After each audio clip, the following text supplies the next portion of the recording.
Assalamualaikum warahmatullahi wabarakatuh. Ahlan wa salam di channel Sinemabok 71. Pada video kali ini admin akan menceritakan kisah lucu Abu Nawas. Siapa yang tidak kenal dengan Abu Nawas? Seorang bujangga Arab yang bernama asli Abu Ali Al-Hasan bin Hani Al-Hakami. Abu Nawas lahir di kota Ahvaz di negeri Persia, dengan darah Arab dan Persia mengalir di tubuhnya. Lewat rumor-rumor yang jenaka namun mengena, beliau Abu Nawas sering mengkritik para penguasa seperti masa kekhalifahan Harun al-Rasyid. Kritik yang mengena namun dibuat jenaka itulah yang membuat sang khilafah tidak bisa marah namun bisa memahami apa yang disampaikan.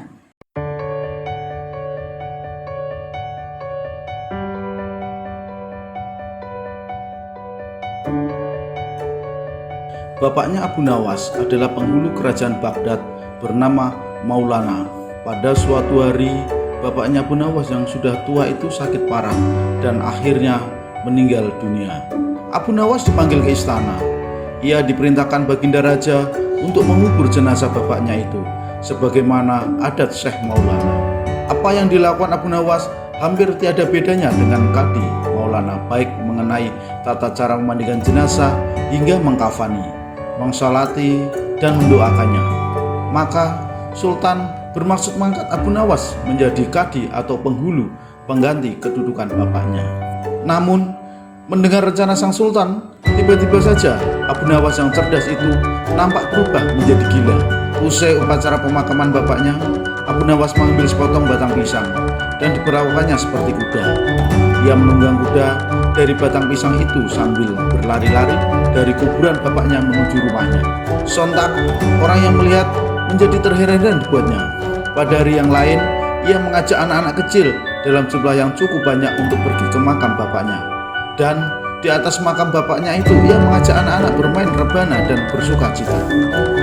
Kini semua orang semakin heran atas kelakuan Abu Nawas itu. Mereka menganggap Abu Nawas sudah menjadi gila karena ditinggal mati oleh bapaknya. Pada suatu hari, ada beberapa orang utusan dari Sultan Harun al-Rasyid datang menemui Abu Nawas.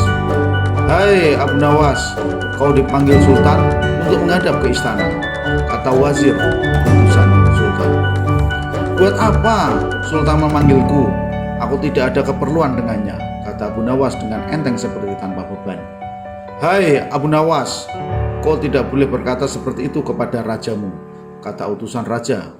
"Hai wazir, kau jangan banyak bicara. Cepat ambil itu kudaku dan mandikan di sungai supaya bersih dan segar," kata Abu Nawas sambil menyodorkan sebatang pohon pisang yang dijadikan kuda-kudaan. Si wazir hanya bergeleng-geleng kepala melihat kelakuan Abu Nawas. "Abu Nawas, kau mau atau tidak menghadap Sultan?" kata wazir. "Katakan kepada rajamu, aku sudah tahu maka aku tidak mau," kata Abu Nawas. "Apa maksudnya Abu Nawas?" tanya wazir dengan rasa penasaran. "Sudah pergi sana, bilang saja begitu kepada rajamu," kata Abu Nawas sembari menyarut debu dan dilempar ke arah si wazir dan teman-temannya. Si wazir segera menyingkir dari halaman rumah Abu Nawas. Mereka laporkan keadaan Abu Nawas yang seperti orang gila itu kepada Sultan Harun al-Rasyid. Dengan geram, Sultan berkata, "Kalian bodoh semua. Hanya menghadapkan Abu Nawas kemari saja tak becus. Ayo pergi sana ke rumah Abu Nawas, bawa dia kemari dengan sukarela ataupun terpaksa." Si wazir segera mengajak beberapa prajurit istana dan dengan paksa Abu Nawas dihadirkan di hadapan raja. Namun lagi-lagi di depan raja, Abu Nawas berlagak aneh, bahkan tingkahnya ugal-ugalan tak selayaknya berada di hadapan seorang raja. "Abu Nawas, bersikaplah sopan," tegur baginda. "Ya baginda, tahukah Anda?" kata Abu Nawas. "Apa Abu Nawas?" saut baginda. "Baginda, terasi itu asalnya dari udang," lanjut Abu Nawas. "Kurang ajar, kau menghinaku Abu Nawas," seru baginda raja menahan marah. "Tidak baginda, siapa bilang udang berasal dari terasi?" kata Abu Nawas. Baginda merasa dilecehkan. Dia naik pitam dan segera memberi perintah kepada para pengawalnya. "Hajar dia, pukuli dia sebanyak 25 kali," perintah baginda raja. Abu Nawas yang kurus kering itu akhirnya lemas tak berdaya. Dipukuli tentara yang bertubuh kekar. Usai dipukuli, Abu Nawas disuruh keluar istana. Ketika sampai di pintu gerbang kota, ia dicegat oleh penjaga. "Hei Abu Nawas, tempo hari ketika kau hendak masuk ke kota ini, kita telah mengadakan perjanjian. Masa kau lupa pada janjimu itu? Jika engkau diberi hadiah oleh Baginda, maka engkau berkata akan dibagi dua. Engkau satu bagian dan aku satu bagian. Nah, sekarang mana bagianku?" kata sang penjaga. "Hai penjaga pintu gerbang, apakah kau benar-benar menginginkan hadiah Baginda yang diberikan kepadaku?" saut Abu Nawas. "Ya, itu kan sudah merupakan perjanjian kita," kata si penjaga. "Baik, aku berikan semuanya, bukan hanya satu bagian," kata Abu Nawas yang masih menahan rasa sakitnya. "Baik, aku berikan semuanya, bukan hanya satu bagian," kata Abu Nawas yang masih menahan rasa sakitnya. "Wah, ternyata kau baik hati Abu Nawas. Memang harusnya begitu. Kau kan sudah sering menerima hadiah dari Baginda," kata si penjaga kegirangan. Tanpa banyak bicara lagi, Abu Nawas mengambil sebatang kayu yang agak besar, lalu orang itu dipukulinya sebanyak 25 kali. Tentu saja orang itu menjerit-jerit kesakitan dan menganggap Abu Nawas telah menjadi gila. Setelah penunggu gerbang kota itu pingsan, Abu Nawas meninggalkannya begitu saja. Ia terus melangkah pulang ke rumahnya. Sementara itu, si penjaga pintu gerbang mengadu nasibnya kepada Sultan Harun al-Rasyid. "Ya Baginda Raja, ampun beribu ampun. Hamba datang kemari mengadukan Abu Nawas yang telah memukul hamba sebanyak 25 kali tanpa suatu kesalahan. Hamba mohon keadilan dari tuanku Baginda," kata si penjaga sambil meringis kesakitan. Baginda segera memerintahkan pengawal untuk memanggil Abu Nawas. Setelah Abu Nawas berada di hadapan Baginda, ia ditanya oleh Baginda Raja, "Hai Abu Nawas, benarkah kau telah memukul penjaga pintu gerbang kota ini sebanyak 25 kali? Tanya Baginda Raja dengan sedikit geram. "Ampun tuanku, hamba melakukannya karena sudah sepatutnya ia menerima pukulan itu," jawab Abu Nawas. "Apa maksudmu? Coba kau jelaskan sebab musababnya. Kau memukuli orang itu," tanya Baginda Raja lagi. "Tuanku, hamba dan penjaga pintu gerbang ini telah mengadakan perjanjian bahwa jika hamba diberi hadiah oleh Baginda, maka hadiah tersebut akan dibagi dua. Satu bagian untuknya, satu bagian untuk saya. Nah, pagi tadi hamba menerima hadiah 25 kali pukulan.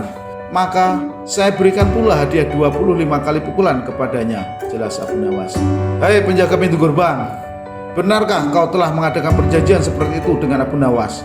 tanya Baginda. "Benar Baginda," jawab si penjaga pintu gerbang. "Tapi hamba tidak mengira jika Baginda memberikan hadiah pukulan," kata si penjaga. "Hahaha, dasar tukang peras. Sekarang kau kena batunya kan?" kata Baginda Raja tertawa setelah memahami semuanya. "Abu Nawas tidak bersalah. Bahkan sekarang aku tahu bahwa penjaga pintu gerbang kota Baghdad adalah orang yang suka memeras orang. Kalau kau tidak merubah kelakuan burukmu itu, sungguh aku akan memecat dan menghukum kamu," kata Baginda Raja. "Ampun tuanku," saut si penjaga pintu gerbang kemudian. "Tuanku, hamba sudah lelah mau beristirahat. Tiba-tiba diwajibkan hadir di tempat ini. Padahal hamba tidak bersalah. Hamba mohon ganti rugi, sebab waktu istirahat hamba sudah hilang karena panggilan tuanku. Padahal besok hamba harus mencari nafkah untuk keluarga hamba," kata Abu Nawas melancarkan akal cerdiknya. Sejenak Baginda terkejut atas protes Abu Nawas. Namun tiba-tiba ia tertawa terbahak-bahak. "Hahaha, jangan khawatir Abu Nawas," kata Baginda. Baginda Raja kemudian memerintahkan bendahara kerajaan memberikan sekantong uang perak kepada Abu Nawas. Abu Nawas pun pulang dengan hati gembira. Tetapi sesampai di rumahnya, Abu Nawas masih bertindak aneh dan bahkan semakin nyentrik seperti orang gila sungguhan. Pada suatu hari, Raja Harun al-Rasyid mengadakan rapat dengan para menterinya. "Apa pendapat kalian mengenai Abu Nawas yang hendak kuangkat menjadi kadi?" tanya Baginda Raja kepada para menteri. Melihat keadaan Abu Nawas yang semakin parah otaknya, maka sebaiknya tuanku mengangkat orang lain saja menjadi kadi, kata sang Perdana Menteri memberi saran. Menteri-menteri yang lain juga mengutarakan pendapat yang sama, tuanku.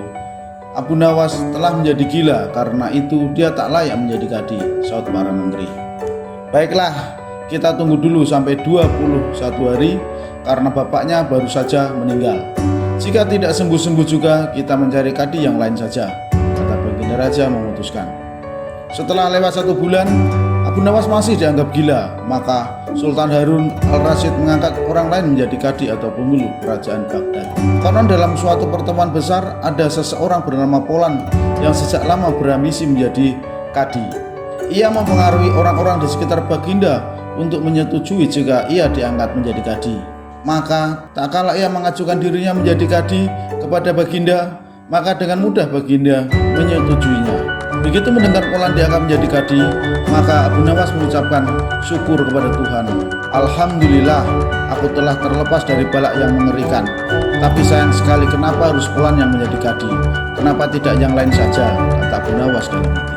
Mengapa Abu Nawas bersikap seperti orang gila? Beginilah ceritanya. Pada suatu hari ketika ayahnya sakit parah dan hendak meninggal, ia dipanggil untuk menghadap. Abu Nawas pun datang menghadapi bapaknya yang sudah lemah mulai. Hai anakku, aku sudah hampir meninggal. Sekarang ciumlah telinga kanan dan telinga kiriku, minta bapaknya. Abu Nawas segera menuruti perintah terakhir bapaknya. Lalu ia mencium telinga kanan bapaknya. Ternyata baunya begitu harum. Sedangkan yang sebelah kiri berbau sangat busuk sekali. Aduh pak, sungguh mengherankan. Telinga bapak yang sebelah kanan berbau sangat harum sekali, tapi yang sebelah kiri baunya amat busuk sekali. Jelas Abu Nawas. Wahai anakku Abu Nawas, tahukah apa sebabnya hal itu bisa terjadi? Kata bapaknya mulai menjelaskan. Syekh Maulana, bapak Abu Nawas mulai bercerita. Pada suatu hari datang dua orang mengadukan masalahnya kepadaku. Yang seorang aku dengarkan keluhannya, tapi yang seorang lagi karena aku tak suka maka tak kudengarkan pengaduannya. Inilah resiko menjadi kadi. Jika kelak kau suka menjadi kadi, maka kau akan mengalami hal yang sama. Namun, jika kau tidak suka menjadi kadi, maka buatlah alasan yang masuk akal agar kau tidak dipilih sebagai kadi oleh Sultan Harun al-Rasyid. Tapi, tak bisa tidak, Sultan Harun al-Rasyid pastilah tetap memilihmu sebagai kadi, kata bapaknya. Oleh karena itulah, Abu Nawas berpura-pura menjadi gila, hanya untuk menghindari diri agar tidak diangkat menjadi kadi atau penghulu yang pada masa itu kedudukannya seperti ingin memutuskan suatu perkara. Demikian kisah Abu Nawas. Semoga terhibur dan terima kasih. Wassalamualaikum warahmatullahi wabarakatuh.